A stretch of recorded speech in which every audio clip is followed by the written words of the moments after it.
representing and championing women's rights and welfare have expressed concern about gender-based violence and the increasing cases of killings of female victims by male criminals motivated by primitive expressions of gender-based brutality and impunity. Left unaddressed, these incidents will cause the women of our nation to feel increasingly unsafe, even in their own homes. This is both tragic and unacceptable. It also complicates, in disturbing ways, the struggle by Kenyan women for inclusion, for equality, for dignity, social justice, their rights, their protection, a section of our society that has been marginalized for a long time.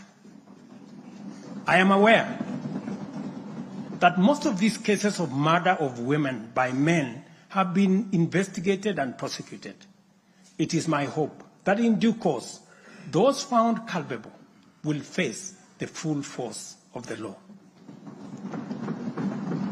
Members, it is time for each of us, political leaders, public officers, religious leaders, traditional institutions and family members, to do our part in raising boys into morally upright men who will never need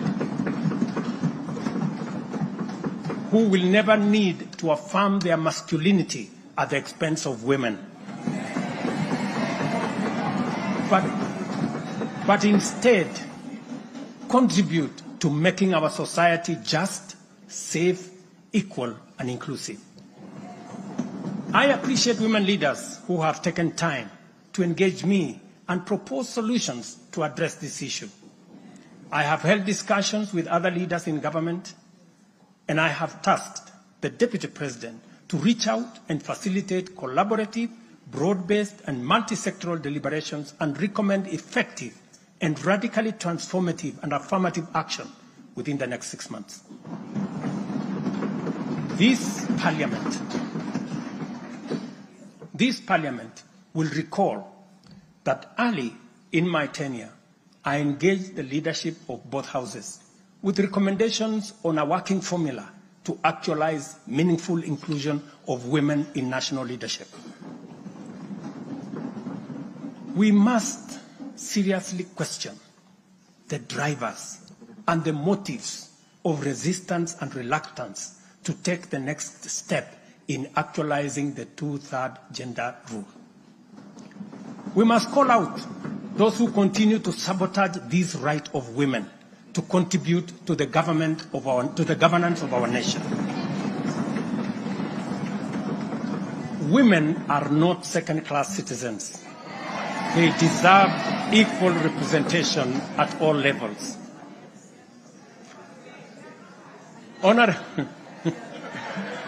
Honorable members,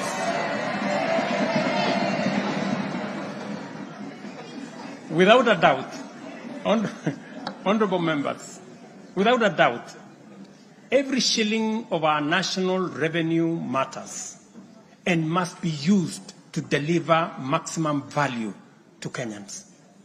Wastage, corruption, and the abuse of office are grave risks to national transformation and a direct threat to the well-being of the people. I have given my full commitment to serve as a responsible steward of public resources. To begin with, I have championed the automation and digitization of government services and revenue collection to promote transparency, seal loopholes that lead to revenue losses, enhance accountability, and eliminate opportunities for corruption, therefore improving efficiency, transparency, and integrity. I am delighted to report to this House on the dramatic improvements we have recorded by automating and digitizing our revenue collection and service delivery through eCitizen. We have so far digitized 20,855 government services, up from 350 in 2022, representing an increase of almost 6,000%, while we have significantly improved revenue collection. Take the case of Kenya Wildlife Service. whose total revenue for the year ending June 30th, 2023 was 5.3 billion. But after implementing a digital revenue collection system, the revenue grew to 7.6 billion in the year ending June 30th this year, representing a 43% increase. This initiative alone has firmly put KWS on the path to self-sufficiency, freeing the corporation from reliance on exchequer support. I commend the teams at KWS, as well as all other government institutions that have leveraged technology and the digitization process to improve revenue collection. Under the Digital Health Act that you members passed in this House, we are determined to enhance efficiency and transparency provided by technology in the provision of healthcare services to eliminate fraud and fake claims. Tax revenue mobilization by the Kenya Revenue Authority, starting with its customs revenue system, is equally being worked on to ensure that revenue leaks are eliminated. Because corruption is a serious risk to social justice, sustainable development, and national security, and the bottom-up economic transformation agenda, I am harnessing our working relationship with other arms of government to encourage the judiciary and parliament to enhance integrity and efficiency by adopting digitization and automation. As I do so, I must caution that all these measures will only achieve intended results if, and only if, the institutions charged with combating corruption and promoting efficiency and integrity stop hiding behind the transparent screen of independence and rise up to meet the people's expectation on matters integrity. Let me say this. It cannot be the case that the Director of Public Prosecutions keeps dropping cases because somehow they are unable to produce witnesses. It cannot also be the case that corruption suspects rush to court to obtain anticipatory bail that shields them from due process and enables them to compromise investigations. There is also no reason for corruption cases to drag in our courts for years when the same courts are able to determine election petitions and related disputes within 6 months. Members, it is also unacceptable for the Houses of Parliament to deny the nation a much-needed instrument in the war against corruption by continuing to sabotage the passage of the Conflict of Interest Bill.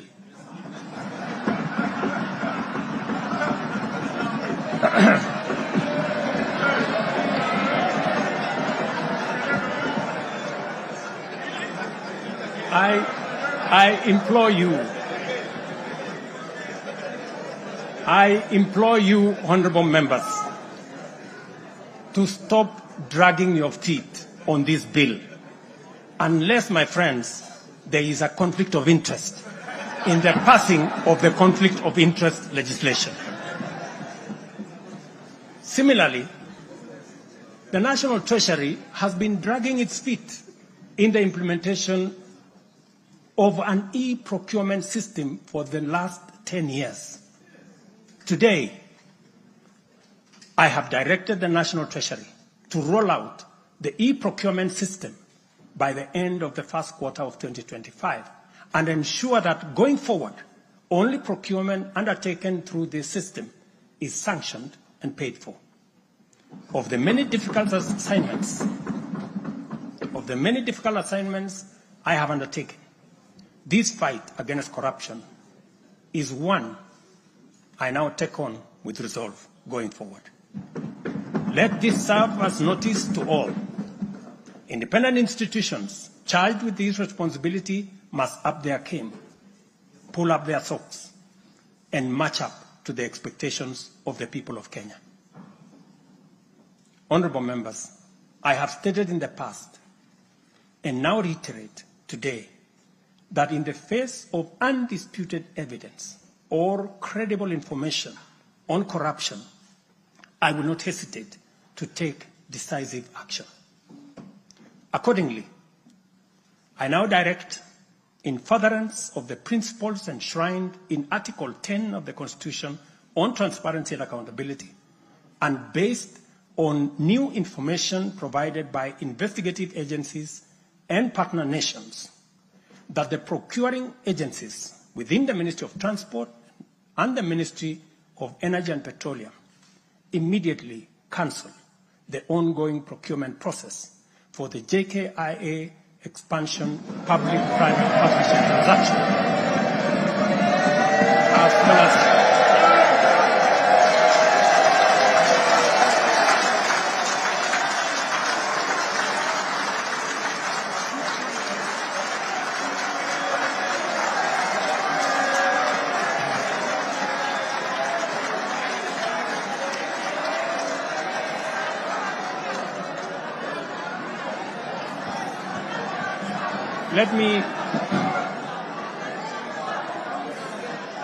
Let me repeat this for clarity. I have said that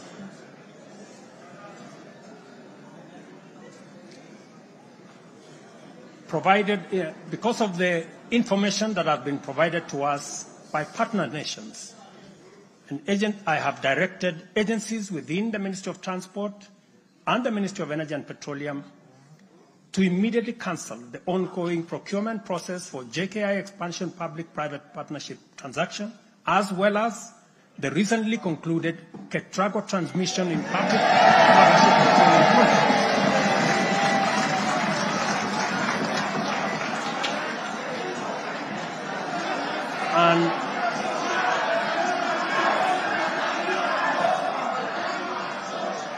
And immediately commence the process of onboarding alternative partners, because these are important projects.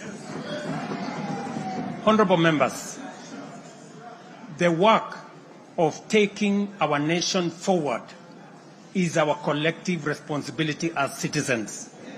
For this reason, we value the contribution of all, whether they come in the form of support or encouragement, suggestion or proposal, criticism or protest. I believe that the most powerful component of leadership is listening and learning. Therefore, I engage with you and listen to all citizens, their elected leaders, public officers, administrators, teachers, and other professionals, learners and the youth, farmers, fisherfolk, pastoralists, traders, craftsmen, artisans, nurses, doctors, community health promoters, and workers across all types of sectors in every sector. I listen too to religious leaders, the civil society, industrialists, entrepreneurs, and professionals.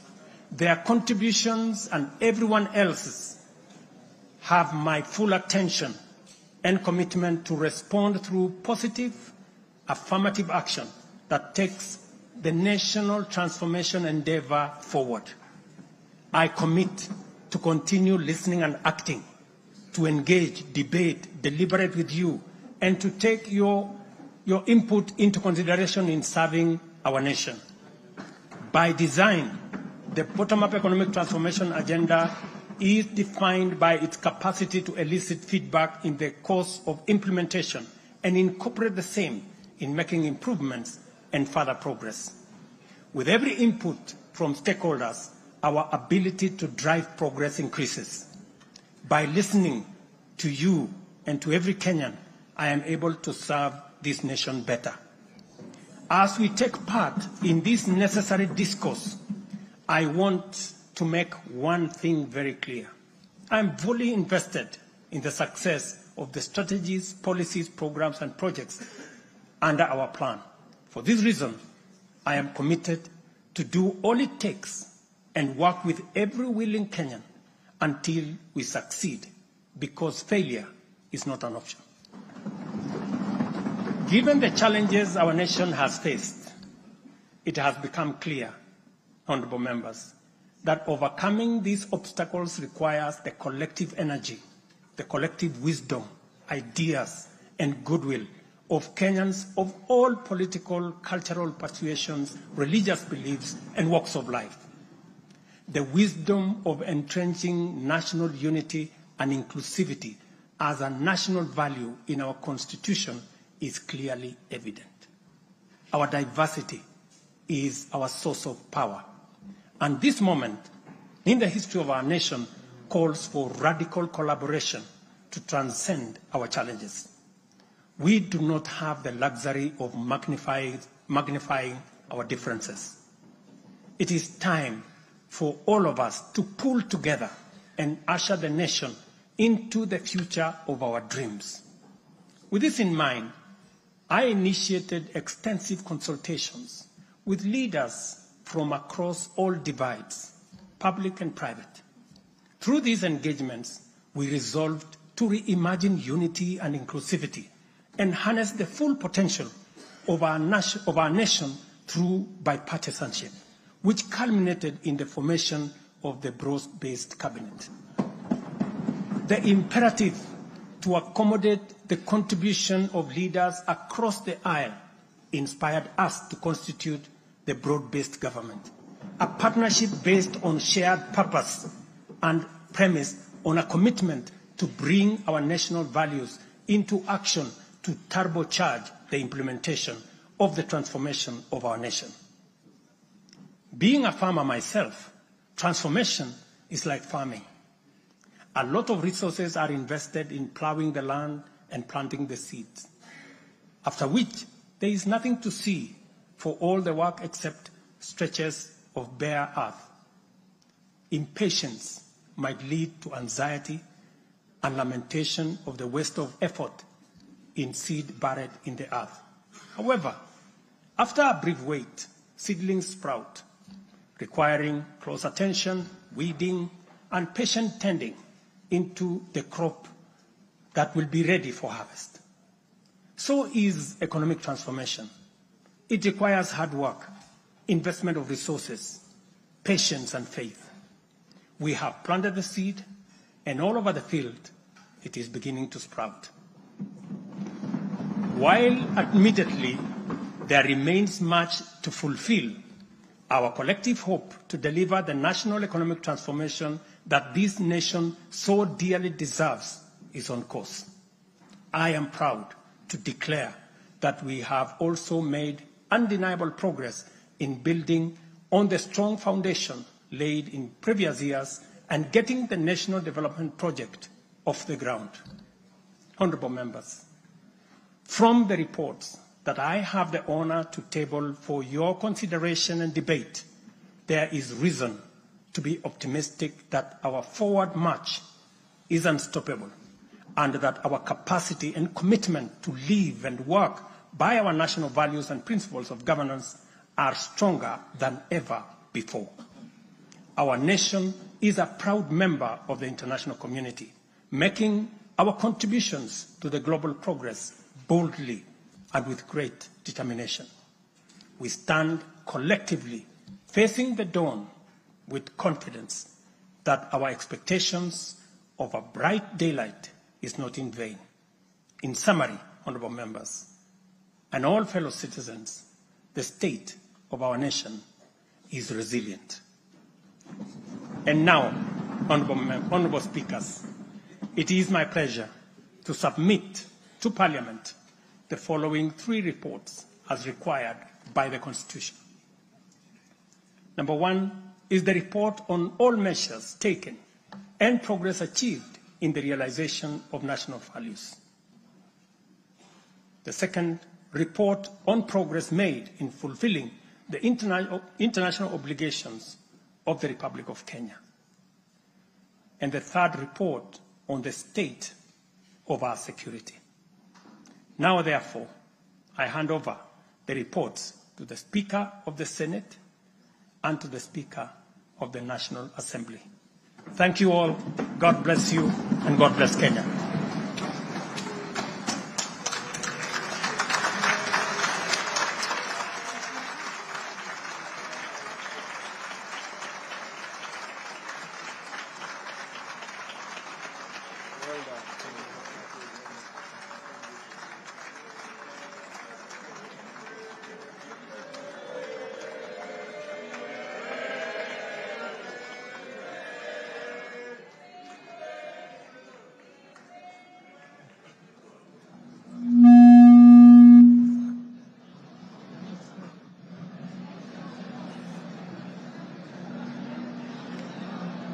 Order, honorable members, Your Excellency the President, the Right Honorable Speaker of the National Assembly, honorable members, distinguished guests, please be upstanding.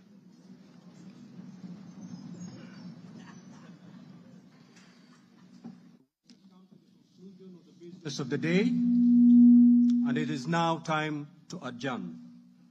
The Senate stands adjourned until Tuesday, the 26th of November, 2024, at 2:30 p.m. in the Senate chamber. Honorable members of the National Assembly, the National Assembly now stands adjourned until Monday, 25th November 2024, at 2:30 p.m. May I also take this opportunity on Monday. I repeat, the National Assembly stands adjourned until Monday, 25th November 2024 at 2:30 p.m. May I take this opportunity to invite all honorable members and our guests to a reception at the Parliament courtyard. May I also request all of you honorable members and our guests to remain standing in your places until the procession of His Excellency the President and the speakers of the two houses leave the chamber.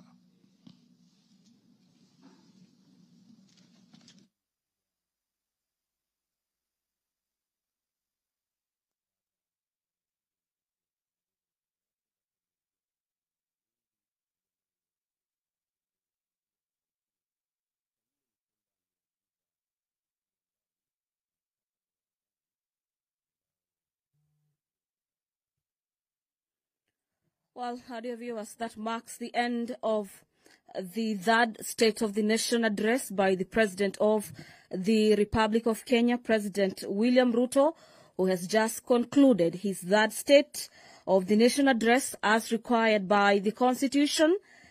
The about over an hour State of the Nation address has been an address that has touched on a few issues of concern to Kenyans. Among them is the adani deal, with the President announcing the cancellation of the deal following information that has been given to the Republic. The President has also spoken on the issue of wastage of public resources through corruption, tasking the relevant investigative bodies charged with the responsibility of investigating as well as prosecuting cases of corruption to pull up their socks.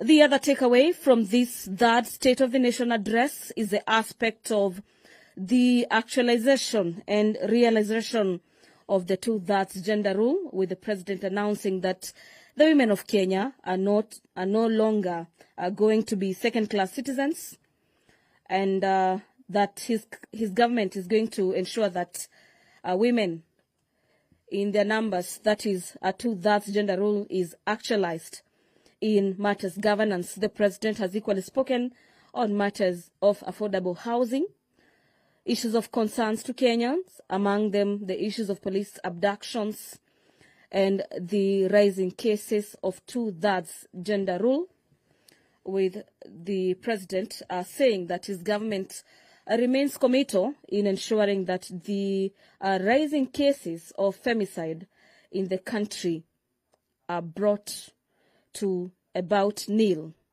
This speech has also spoken on matters to do with corruption, stabilization of the economy, with the president highlighting that the economy has stabilized. On matters corruption,